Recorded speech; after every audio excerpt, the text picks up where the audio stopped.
close to 2 weeks now when dozens of students supporting Palestinians at Columbia's university staged the Gaza Solidarity Encampment at the New York campus. It started with a simple tweet on April 17th, launching this encampment and also demanding that the university divest from corporations that have profited from the Israel-Hamas war. They've also called for an immediate ceasefire in Gaza.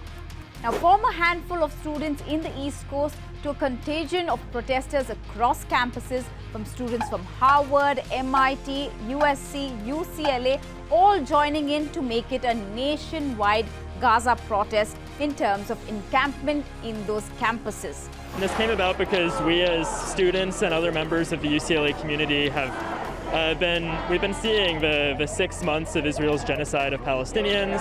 We've seen the 75 plus years of Israeli occupation of Palestine. And we came together to make demands on the university to divest the endowment from corporations that profit off of Israeli genocide. We don't intend to back down unless we face incredibly great risk to our occupiers, to our protesters. As we can see, the community is rallying behind us. And as we've seen, students at other schools have shown incredible bravery and incredible strength in continuing their occupations in the face of incredible repression from the universities.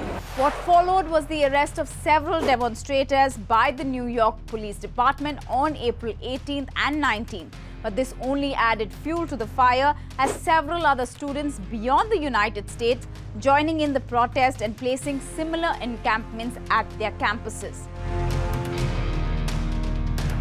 The situation only worsened when the police and students clashed outside the USC campus in Los Angeles.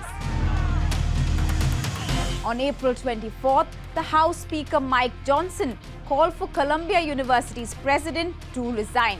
Johnson told protesters that Columbia's president, Nemat Shafik, should go on to resign if she cannot bring order to the chaos.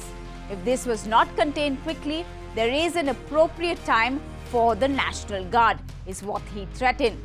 After 2 days of hectic parley, the students and administrators again hit an impasse. Columbia's President Shafik said that the university will not divest from Israel. However, they did agree to expedite the timeline for review of the new proposal from the students by an advisory committee for socially responsible investing, the body that would consider the divestment matter.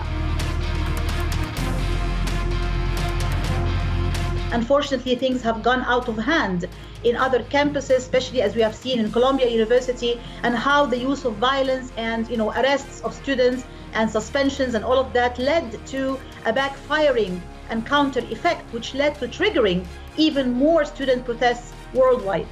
On the broader political scheme, and that's a very, very important point, we are coming closer and closer to the November 2024 presidential election. And let me remind you that these demonstrations and protests are now only very few blocks away from the White House. You are hearing these chants not just in support of Palestine and solidarity with the Palestinians, but also against the Biden administration's handling of the Gaza crisis and its own course of action.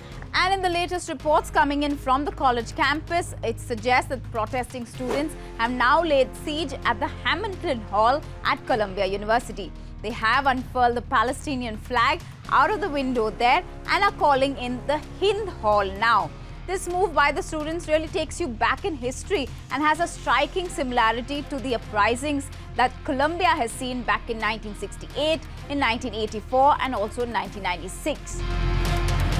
So what is the significance of Hamilton Hall? Well, during the 1968 protests at the university, Hamilton Hall served as that focal point and symbol of student activism. The building became the site of intense demonstrations and occupation by students that were protesting against the university's involvement then in the Vietnam War, this via the military research and also its expansion into the neighboring Harlem communities. The occupation of Hamilton Hall and that subsequent negotiation between the students, protesters and the university administration then brought about that national attention towards the issue of academic freedom, racial equality and also the role of universities in the society in general. In 1984, the hall took center stage during the anti-apartheid protests by students. The protesters then called for universities to divest itself from the investments made in South Africa. And after much strife, Columbia University was among the first colleges to divest from doing business with South Africa, and 155 universities then followed suit. So college protests have become a staple for American life and often influence the outcome of the political strife. The echoes of the past are clearly acting as an inspiration. For now, Columbia has started to suspend protesting students, even as it lifted that deadline on raising down their tents at the Manhattan campus. The number of arrests at campuses nationwide now is approaching 1,000.